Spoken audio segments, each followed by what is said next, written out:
Sometimes family conflicts reveal who people really are behind masks. This is what happened when a young woman, after years of unpaid work in the mother-in-law, finally decided on that situation. The reaction of her husband was explosive. With his fists clenched and his voice-laden voice, he raised, "Is it not enough for me to support you? Now want money too?" The blow was about to get down on her when, out of nowhere, an imposing figure appeared on the doorway. He was his father, newcomer to the Fields, without notice. With a calm that froze the blood in the son-in-law's veins, he just said, "Come, daughter. Let's go to the other room." Alina Maximovna's life was not easy at all. While adjusting the eyeglasses on the desk, it leaned once again on endless spreadsheets. Successful vector billing reports were almost ready, but required a thorough review. Outside the room, the night had fallen for a long time. The clock marked just over 10 at night. A Friday the 3rd in a row she was late. "Here is an error in the calculations." The air cut the rough voice of Raisa Germanovna, his mother-in-law, who stood behind her like a threatening shadow, the hot breath around her daughter-in-law's neck. "Raphael's everything." Alina crushed her fingers on the nose bridge, exhausted. "Raisa, it's already 4 overtime today. Can't you leave it for Monday?" The mother-in-law's thin and painted red lips were contracted in a smile without joy. "No way. This report has to leave today. Vadim needs the numbers for the early Monday meeting." Vadim. At 43, her husband, Vadim Andreevich Kalashnikov, was still Vadim Zenio to her mother, the eternal golden boy, director general of a business that was actually commanded with iron hand. Alina sighed deeply and plunged into the numbers again. 8 years. 8 long years working for free, exchanging his talent for a plate of food and a ceiling. When he married Vadim, a bright red-colored accountant, he never imagined that he would end up in a golden cage. In the beginning, it was just a help with the family's accounting. Then the help became full journey. And then came the cruel revelation: salary? Don't even think. You're part of the family, Alinochka, they told him with a fake smile. The cell phone vibrated on the table. A message from the father: "Daughter, I arrived. I'm at the door of the building, but you don't answer." Your heart jump. Grigory Petrovich, the old farmer of that distant village, almost never came to the city. The last time it saw him had been 3 years ago. "I need to go," Alina announced, closing the notebook firmly. "My father has arrived. It's waiting for me down there." The mother-in-law arched her perfectly drawn eyebrows, surprised. "What father? That peasant? I thought he had died for a long time." "No. He is alive and well," said Alina, dries. "And I will receive it." Seeing her, Grigor Petrovich wrapped her in a tight hug. The smell of dear cigarette and wet dirt smoke, that aroma of childhood, invaded his nostrils. She buried her face on her father's rough beard and felt her tears burning in her eyes. "Calm down, calm, my daughter," he murmured, caressing his back. "Why are you so thin? And these scouts of so much tiredness?" Only then did Alina notice the great bag and the cardboard box tied with string he brought. "I brought you some things," said his father, smiling. "Tomato of my garden, cucumber, a little smoked bacon, mushrooms. The grandson needs to feed properly." Alina's heart hurt. Mikhail, his son, was 6 years old, and his grandfather saw him only twice in his life. "Thank you, Daddy. Let's go home." The apartment received them with unusual silence. Normally, by that time, Vadim would already be in the room, mesmerized by television. "Where's your husband?" asked Grigory, looking around. "Must have been late in work," Alina shrugged, omitting the increasingly frequent nights when her husband arrived drunk, smelling of female perfumes impregnated on his shirt. "And Mikhail? It's in the room. I already call him."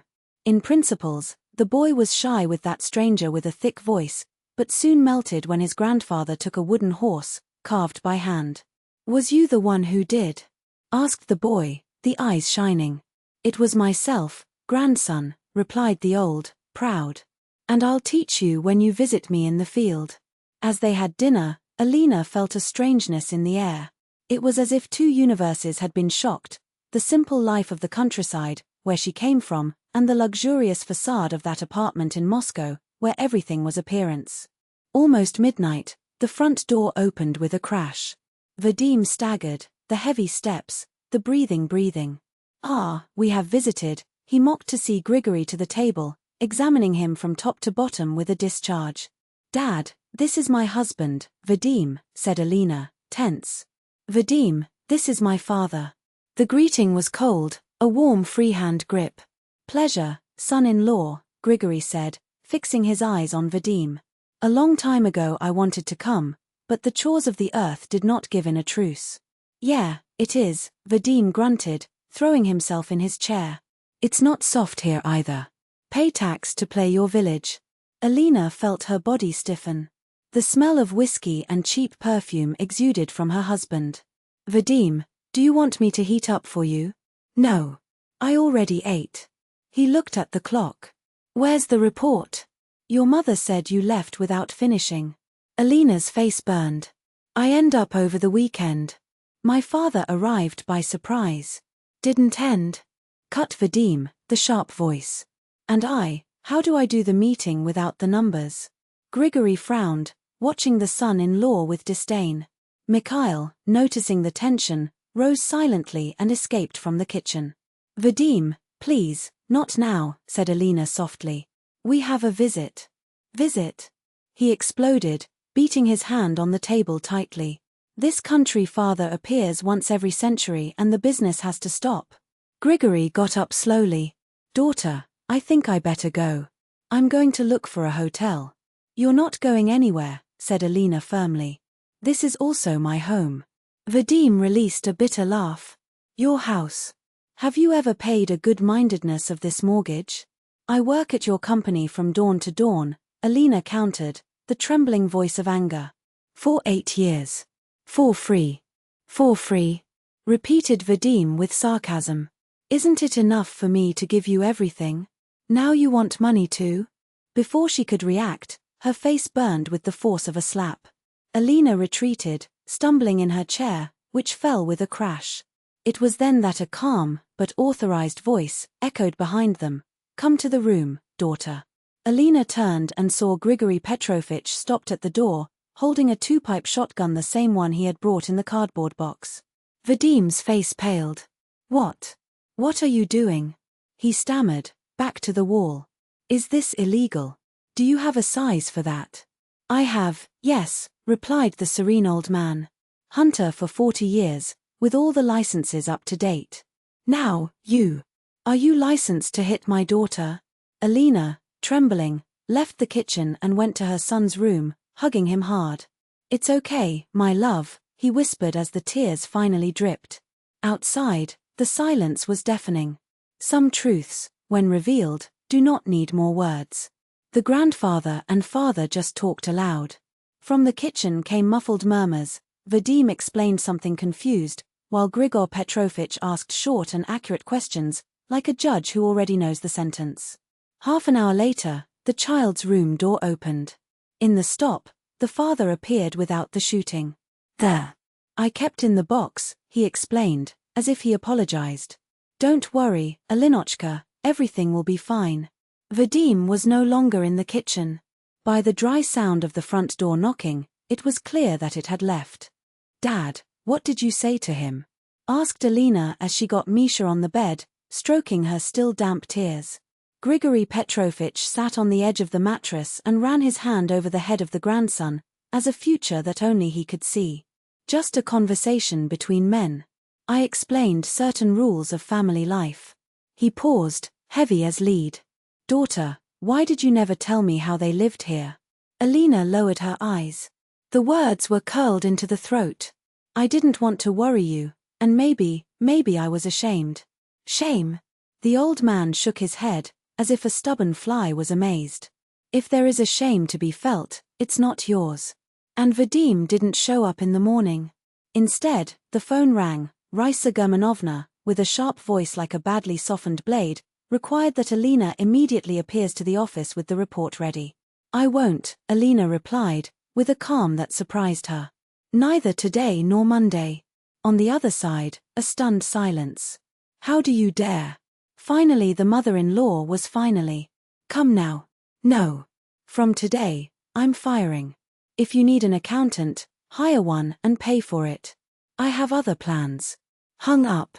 The phone shivered in his hands, but the gaze he exchanged with his father was firm.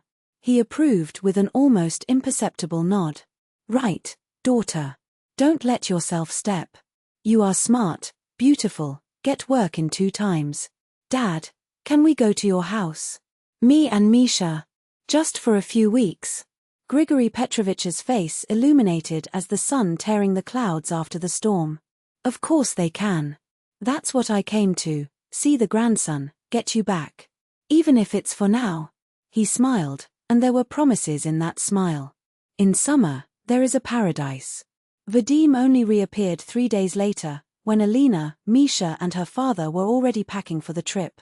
The door opened with a creak, and its dark silhouette filled the threshold. We can talk?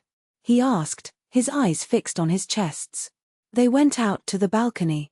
The June sun burned the city, but Alina felt cold in her chest, as if winter had come back just for her. Are you leaving? He finally broke the silence. Yes. With Misha. To my father's house.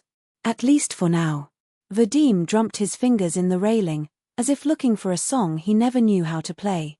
I was wrong. Sorry. Alina stared at him for a long moment. In front of her was a stranger. One day he had fallen in love with his determination, that security that seemed to move mountains. But over time, those same qualities became cruelty, tyranny, a contempt that hurt more than any slap. Sorry is not enough, Vadim. His voice did not train. I want the divorce. Because of a slap. He laughed, bitter. It is not for a slap. It is for years of humiliation. For you and your mother treat me as free labor. Because you betray me without even bothering to hide. Alina, I fix everything. Interest. You will be officially hired in the company, with salary, bonus. She shook her head, as a spider web away. Too late. I've already got a remote job. I will make accounting for various firms. Where will you live? At your father's house, in the bush? The irony in his voice was a blind knife. To start, yes. Then we'll see. I will make enough money for our place. Really, do you think you can live without me? Alina smiled, not for joy, but a certainty that was born like the sun after the longest night. Really, I think I'll live better.